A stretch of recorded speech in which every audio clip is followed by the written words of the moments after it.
The nightly business report on Vermont ETV is funded in part by the DPM Group of Montreal, independent brokers of full financial services, dedicated to a tradition of financial security and peace of mind, and by members like you.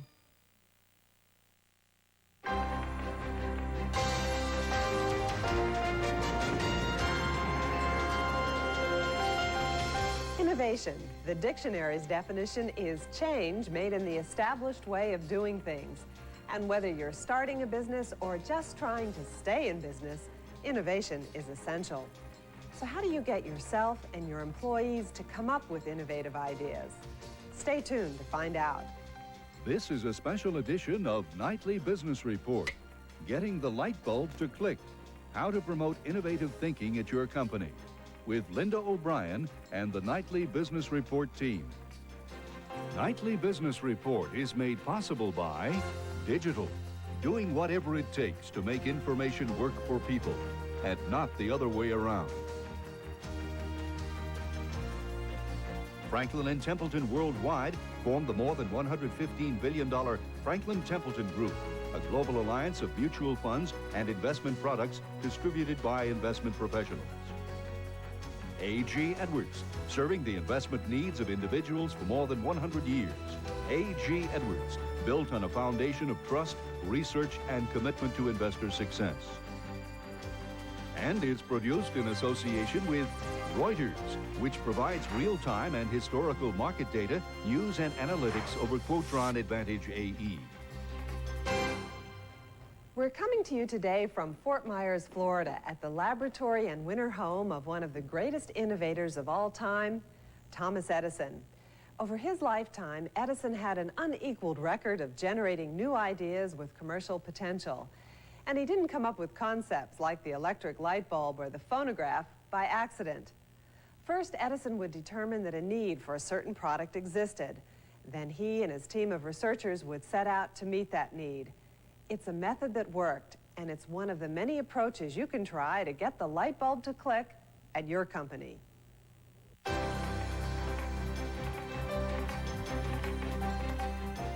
Just as Edison's light bulb was a radical departure from all previous lighting systems, innovators often get their best ideas by abandoning all preconceptions about how things are done. Take, for example, one long-established product, the rocking chair. It always rocks from front to back. But in putting together a new rocking chair, furniture designer Victor Passanella threw out that assumption. Reuters correspondent Kevin Smith found him at the Innovative Thinking Conference in Scottsdale, Arizona. Tell us what you're rocking away in here. I'm rocking away in my sideways rocking chair, which was part of an early American collection that we did, which kind of turned early American up on its ear. And what's the point of doing something like this? Why do we need a sideways rocking chair? Well, to tell you the truth, it was sort of why not. It turned out later that that it rocking back and forth, rocking side to side had all of these sort of therapeutic advantages. It was great for babies. We heard from a head of a mental hospital it was very good for catatonic schizophrenics. Takes up a little less space, but basically I liked it. Okay, now this is an example of kind of a broader element of the type of work that you do. Tell us kind of what your thinking is in terms of creative concepts and design. Well, I think that most of my work, what I've tried to aim for are things that are so dumb they're smart. You want stuff that makes you think, well, why didn't I think of that?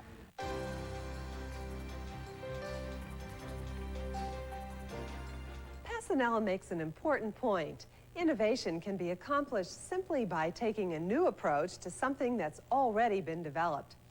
One way many firms can do that is by finding ancillary uses for the products, services, or technologies they already own.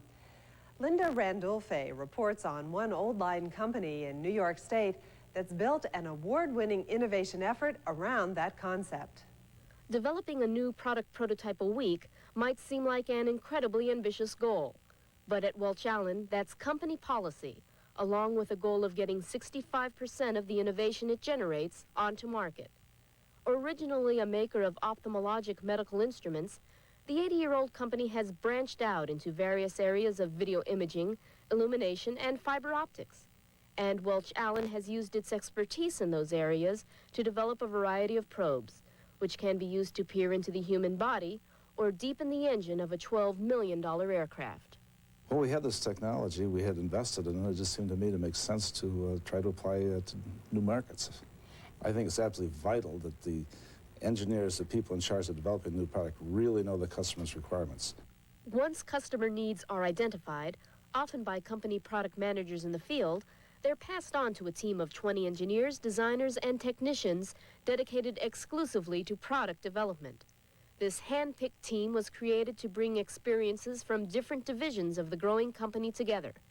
It's all part of the company's philosophy of creating product, not paperwork, according to team leader Robert Wood. We have tendency to not have a lot of meetings. We do not get together very often. But one-on-one or two-on-one, we will always get together and talk about what we're going to do for a particular prototype. And then that individual will usually own that prototype all the way down to the end. By finding new ways to incorporate basic elements of the firm's own technologies, such as this tiny camera, Welch Allyn has boosted its output of new products. And by also cutting paperwork and marketing studies, it's reduced overall product development time by 40%. Eric Allen, business manager of the company's surgical imaging systems, explains. Well, before the team, we typically had an awful lot of rules, an awful lot of regulations, and there wasn't a lot of freedom on the part of people who wanted to get us into new businesses. A lot of focus was oriented towards our core business, which of course is very important. But if there were businesses that fell between the cracks, between our lighting and our fiber optic and our electronic and our medical, if there were opportunities out there, there was no way for us to go after them. What this group has allowed us to do is go after new opportunities that fall between the cracks and allow us to go after markets that before we just had no way of getting to. One outsider sharing that opinion is Tom Husted, head of the Product Development and Management Association. Well, they've been able to make a move within medical products from otoscopes, a very traditional product, where they're a dominant force, into a whole variety of high technology, high growth kinds of areas. As a private company, Welch Allyn may have more flexibility than many of its competitors, but its experience shows that key elements for innovation can sometimes be found within a firm's own walls. Linda Randolphe, Nightly Business Report, Syracuse, New York.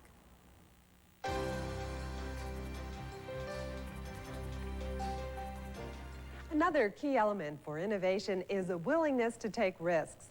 A good example of that occurred a few years ago when a new sporting goods company decided to stake its future on an oversized golf club called Big Bertha. The gamble paid off, and today that company, Callaway Golf, is one of the biggest names in the business. I talked with its founder and chairman, Ely Callaway. The Big Bertha has been your grand success story. Was that your idea, that product?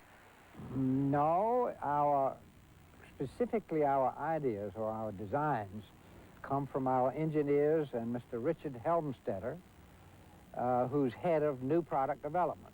So we rely on them to keep coming up with these new and better products. And as a manager then, how do you create that sense of innovation within the company so that they keep coming up with those new products? Well, you set tone, and that's the core philosophy of the company. The only reason the company exists is if we have a product that's unique and, in our opinion, superior in some ways. That's the way you make money. That's the way we can. And so the drive is to continue a flow of these things. And yet there are so many competitors. This is a crowded business. How do you find the one that's going to really work? Well, most companies, whether it's golf clubs or not, don't really have as a core philosophy innovation per se. We do. We're willing to take the risk on the new design. A lot of companies would prefer that we do it and then they do something similar or a little bit borderline on similar to ours and take advantage of the market demand that way. Why are you willing to take that risk? What drives you, Ely Callaway? Because we've got a good team of people who can analyze the products. We are golfers, and we can determine how good it is. And once we say, well, this is it, this has got qualities that nothing else has, then we know we can sell it.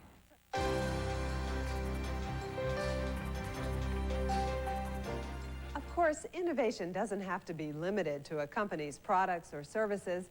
It can also be employed in the processes the company uses in its everyday operations. At the Innovative Thinking Conference, I met one investment firm executive who has taken an innovative approach to managing his employees' interoffice communications. One of the things we've done is incorporate the new fax technology, where every person who previously had a telephone now has a fax exactly next to that telephone, so we can eliminate interpersonal conversations. We try to limit that as much as possible. So you're limiting phone calls? In other words, particularly inside. We want all of our phone calls to go out to the companies, the CFOs, the suppliers, competitors, customers, which are the raw material for our ingredient in making good investment decisions. So the more time we can spend doing that, as opposed to talking to one another, the more effective we're going to be. And what has the result been? Well, we've had a very nice track record. We're in the top 10 growth funds, according to Michael Lipper, out of about 256 in the last 5 years. Last year, our clients made $1 billion, which is several times the whole size of the firm 7 years ago.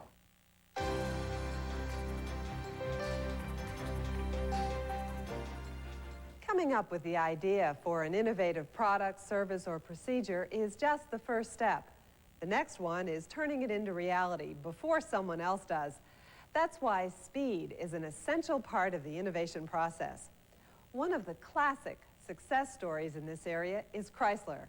Diane Estabrook reports from Detroit. And this is the line I've been putting into my regulator molding. It takes years between the time a car first goes on the drawing board until it rolls off the assembly line. And speeding up that process was a key objective in 1989 when Chrysler formed an experimental group called a platform team to develop a new line of large cars. Chrysler believed if designers, engineers, and manufacturers focused on one line of vehicles and worked together from the drawing board to the factory, the team could dramatically cut the development cycle. In the past at Chrysler, designers would come up with an idea. They would then pass the idea along to engineers who would make sure that all the parts could fit inside the car. Then the car was passed along to manufacturers to build. But at that point, problems would often arise, and they could result in huge delays. Anything that we couldn't produce, we couldn't stamp, or we couldn't weld, we had to go back to engineering and ask for changes in their design. Linked by a new computer system, designers, engineers, and manufacturers could spot potential design or production problems early and fix them before work in the factory began. The concept was a roaring success. Production time was cut from nearly 5 years to just over 3 years on the 1993 line of large cars. And those LH models, which include the Concorde, Dodge Intrepid, and Eagle Vision, went on to become some of the most critically acclaimed autos in Chrysler's history. It was clearly from the standpoint of the platform teams and the focus of the platform teams that we were able to execute the design as we did. The new design process from the concept to job one really has been fine-tuned by Chrysler and really has helped the company save costs. The success of the large car platform team spread throughout Chrysler. Now small car, truck, and minivan platform teams are responsible for developing new generations of products. Each team shares its own experiences with the other teams to help them reduce cycle time. The minivan platform team credits the large car team with helping it reduce cycle time on its 1995 line of minivans to just under 3 years. After we froze the clay, we had a car running in steel just 7 months after we had just seen it in clay. And so that was one of the things that we took on based on some of the ideas that they'd given us.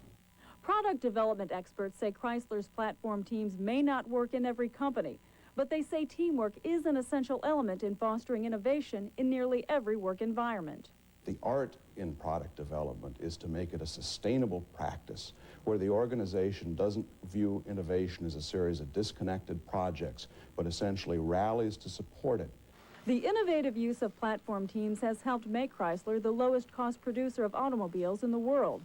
And by speeding up its product development time, analysts say Chrysler is also better positioned to capitalize on changing consumer tastes. Diane Estabrook, Nightly Business Report, Detroit.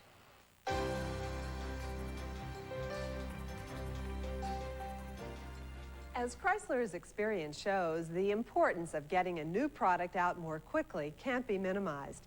And that's led some management experts to say that the emphasis should be placed on time-based innovation. One of the leading gurus of that school is George Stock of Boston Consulting. At the Innovative Thinking Conference, I asked him how a company's internal time cycles can affect the innovative process. Well, at the core of innovation is feedback. I mean, people try things, they get results, they adjust and try things again. The longer is that cycle, the slower is the feedback, and the more difficult it is for people actually to capitalize on innovations or make innovations truly effective. You're talking about the time it takes to get the innovation to the marketplace? From concept to marketplace. What about the notion of test marketing? A lot of companies will do extensive research before rolling out a new product. Do you think that's a good idea? We're big believers in test marketing. We're also big believers in doing that test with real live ammunition, putting real product out and real services out. A lot of companies are hamstrung by test marketing because their long development cycles force them to predict many years into the future what customers are going to want. Therefore, they need very good market research. It's also a difficult task because when you're trying to forecast so far out into the future, it's difficult to tell what customers need.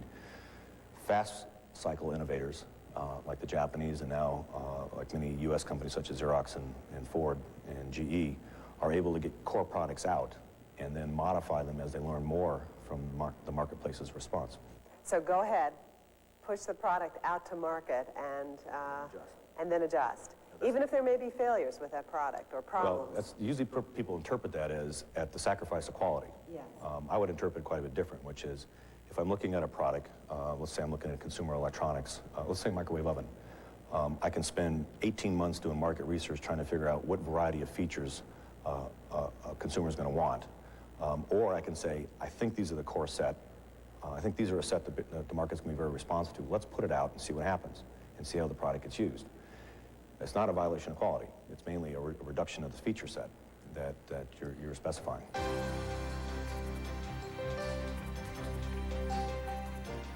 As we've just noted, timing can be a crucial factor in innovation.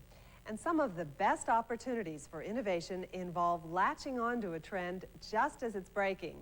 To do that, author Nuala Beck recommends taking note of a major transformation that's now underway in the economy. Well, there's 4 big engines that are driving the new economy. And in my book, Shifting Gears, I talk a lot about what they are and how to spot them. Engine number 1 is computers and semiconductors and all the industries that feed into it. Engine number 2 is communications and telecommunications. Engine number 3 is actually your whole health and medical. Don't think care, think very much about the pharmaceuticals, all the medical instruments and equipment. And fourth and finally, in the new economy, it's instrumentation. That's all the process control equipment, and it's all the environmental equipment and consulting as well. Why should managers be aware of these shifts in the economy? Well, it's important for a couple of reasons. First, to tell whether your company has a future in this new economy, you either have to be in the new economy as an engine, or you're going to have to become a supplier to what's growing. And most companies at a very basic level understand that it pays to be a supplier to what's growing instead of being a supplier to what's not. If your company is part of the old economy, not the new economy, how can you foster growth within your industry? 3 very simple ways. It's like looking at door number 1, door number 2, door number 3 into this new economy. It's producing new products that people want to buy. I mean, that's not a half-bad business strategy for any industry, old or new. It's finding new markets. That's why a lot of industries and companies are looking either domestically or abroad at emerging markets to find those growth markets that aren't as saturated as ours are with the traditional products. And third, it's using new technologies to revitalize a whole industry.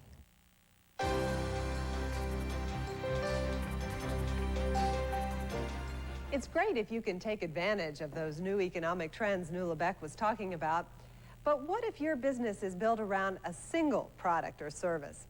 Well, that's the dilemma facing Church & Dwight, which for the past century has been best known as the maker of Arm & Hammer baking soda. Darren Gersh reports on that firm's attempts to squeeze new uses from an old powder. Look in the back of 2/3 of America's refrigerators and you'll find this box. That's great, but if somehow you can get consumers to use what's in the box here or on here, and maybe even to clean here, there's a lot more room for growth. For Church & Dwight, the makers of Arm & Hammer baking soda, it's all part of the evolution from the yellow box. You get in business and you're doing things, and because you are doing things, you see opportunities to do something else. In marketing lingo, the evolution of the yellow box is called extending the brand. In the 1970s, Arm & Hammer extended into laundry detergent. In 1981, carpet deodorizers.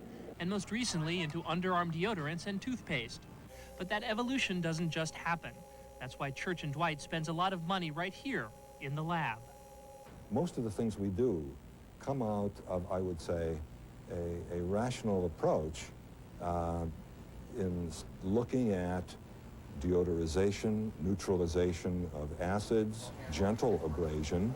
And so we play off those things, but the play is very playful. But the play is not aimed at breaking out of the baking soda business. And marketing professor David Riebstein says companies with established product lines often find there are advantages to building on what they already have, rather than trying to start from scratch. It's taking a set of customers that they have a lock with, or they have a good reputation with, and trying to extend the uses.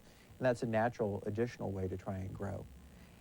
Both of those ways, new markets with existing products or existing markets with new applications, is an easier way to grow than totally new markets with totally new products. But Church & Dwight has found that success in the lab and even initial success in the marketplace isn't always enough. They've got baking soda, but they don't own all baking soda. And therefore, other people, other competitors could immediately imitate them. And that's what happened when Church & Dwight finally succeeded in introducing a baking soda toothpaste after a 20-year effort. Soon, its Arm & Hammer brand managed to capture 10% of the toothpaste market. But then, every major toothpaste maker rushed to add baking soda. And the competitors were bigger, spent more on advertising, and already had claims to crucial shelf space. Although that's brought its share of the toothpaste market back down to 7%, Church & Dwight still considers its extension into toothpaste a great success, and the underlying strategy sound. The greater the new content, the more likely you are to crash. And there's gold right here at home in many basic businesses. And we need to dig it out and get it out in the market, meeting customer requirements. And that's what the makers of the yellow box have been trying to do for more than 100 years. Darren Gersh, Nightly Business Report, Princeton, New Jersey.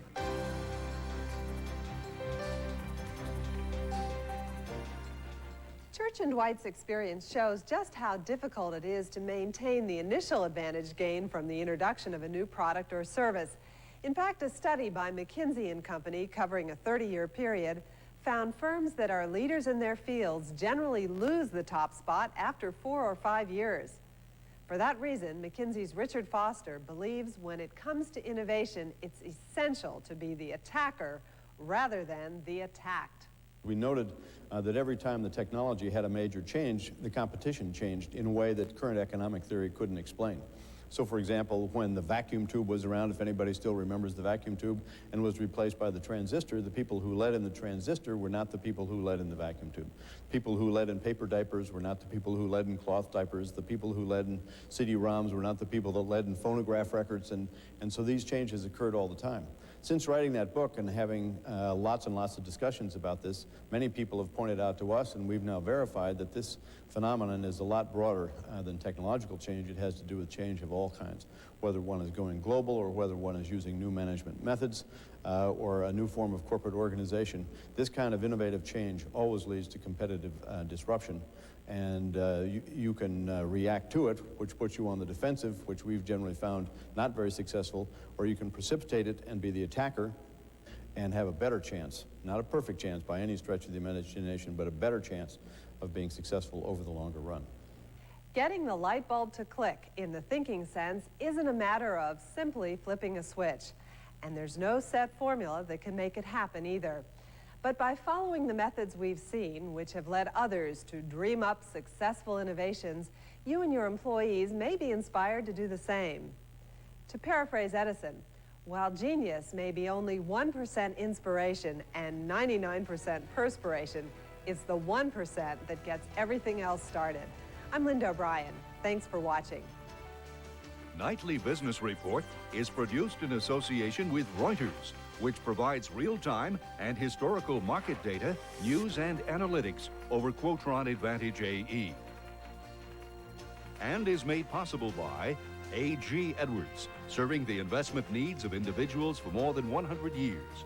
A.G. Edwards, built on a foundation of trust, research, and commitment to investor success. Franklin & Templeton Worldwide formed the more than $115 billion Franklin Templeton Group, a global alliance of over 110 mutual funds and investment products, including U.S. government securities funds. Digital, doing whatever it takes to make information work for people, and not the other way around.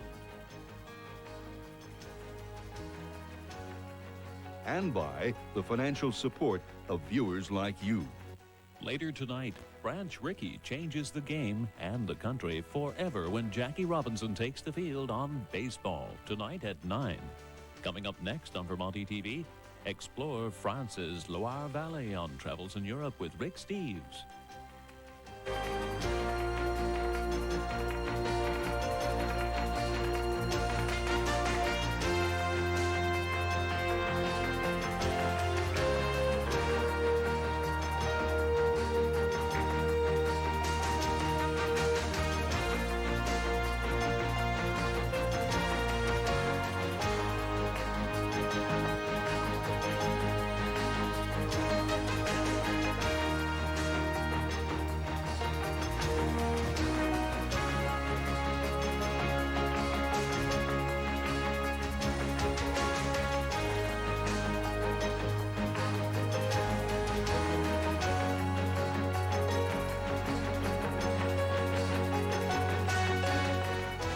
An expanded version of this program, featuring in-depth interviews with many of the experts who appeared tonight, is available for business and educational use.